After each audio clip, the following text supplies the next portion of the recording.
एक छोटे से गांव में जो चारों ओर हरियाली से घिरा हुआ था, रामू नाम का एक किसान रहता था। वह अपने खेतों में दिन रात मेहनत करता था। रामू बहुत ही ईमानदार और मेहनती था। उसकी मेहनत की मिसाल पूरे गांव में दी जाती थी। वह हमेशा सच बोलता था और कभी किसी से झूठ नहीं बोलता था।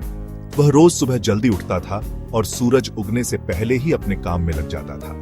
वह कड्डी धूप में भी खेतों में काम करता था। पर रामू गरीब था और उसके पास बहुत कम जमीन थी, जिससे उसकी आमदनी भी बहुत कम थी। फिर भी रामू हमेशा खुश रहता था। वह अपने छोटे से जीवन में संतुष्ट था। वह जो भी पाता था उसमें खुश रहता था और कभी किसी चीज की शिकायत नहीं करता था। वह हमेशा दूसरों की मदद करता था और गांव वालों के साथ मिलजुल कर रहता था। गांव वाले रामू को बहुत प्यार करते थे और उसकी इज्जत करते थे। एक दिन रामू जंगल से लकड़ी काट रहा था। वह अपने काम में मग्न था। तभी अचानक बारिश होने लगी। रामू ने जल्दी से अपनी लकड़ियां समेटी। रामू भागकर एक पेड़ के नीचे छिप गया। वह पेड़ बहुत पुराना और विशाल था, जिसकी शाखाएं दूर दूर तक फैली हुई थी। रामू ने देखा कि पेड़ के नीचे एक साधु ध्यान कर रहे हैं। वह साधु बहुत ही शांत और गंभीर थे। रामू ने साधु को प्रणाम किया। साधु ने अपनी आंखें खोली। उन्होंने रामू को भूखा और थका हुआ देखा। साधु ने रामू से पूछा, बेटा, तुम कौन हो?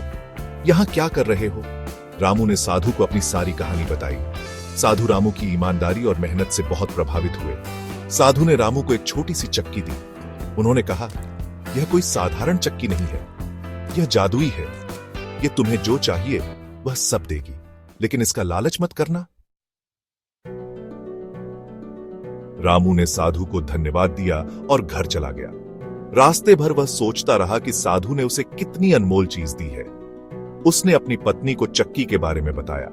उसकी पत्नी भी बहुत खुश हुई और दोनों ने मिलकर चक्की को घर के एक कोने में रख दिया। उन्होंने चक्की से थोड़ा सा आटा मांगा।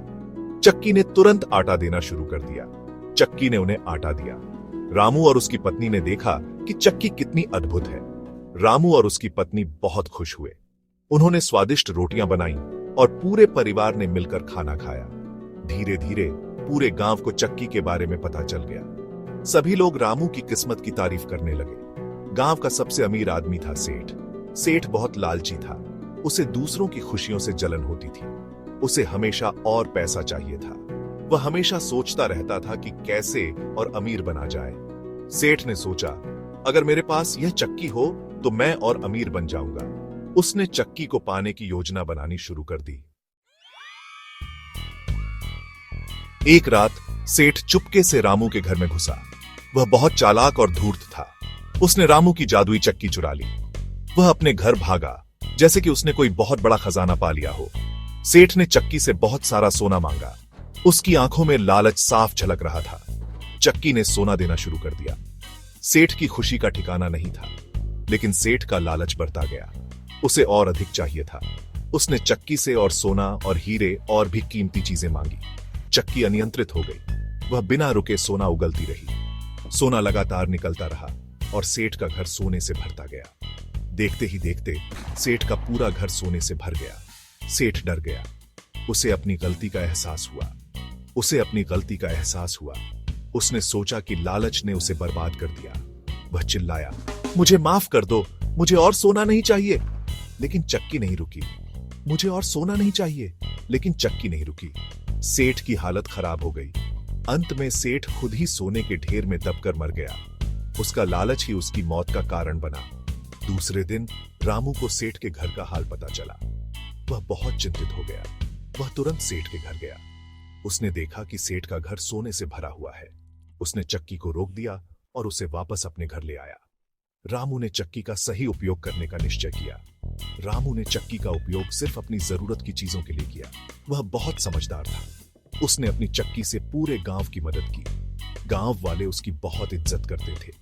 गांव वाले रामू की ईमानदारी और दयालुता की सराहना करते थे। वे उसे बहुत प्यार करते थे। इस कहानी से हमें यह शिक्षा मिलती है कि लालच बुरी बला है। लालच से हमेशा नुकसान ही होता है। ईमानदारी और दयालुता ही सबसे बड़ा धन है। हमें हमेशा ईमानदार और दयालु रहना चाहिए। हमें हमेशा सही ज्ञान का उपयोग करना चाहिए। सही ज्ञान और ईमानदारी से ही जीवन में सच्ची सफलता मिलती है।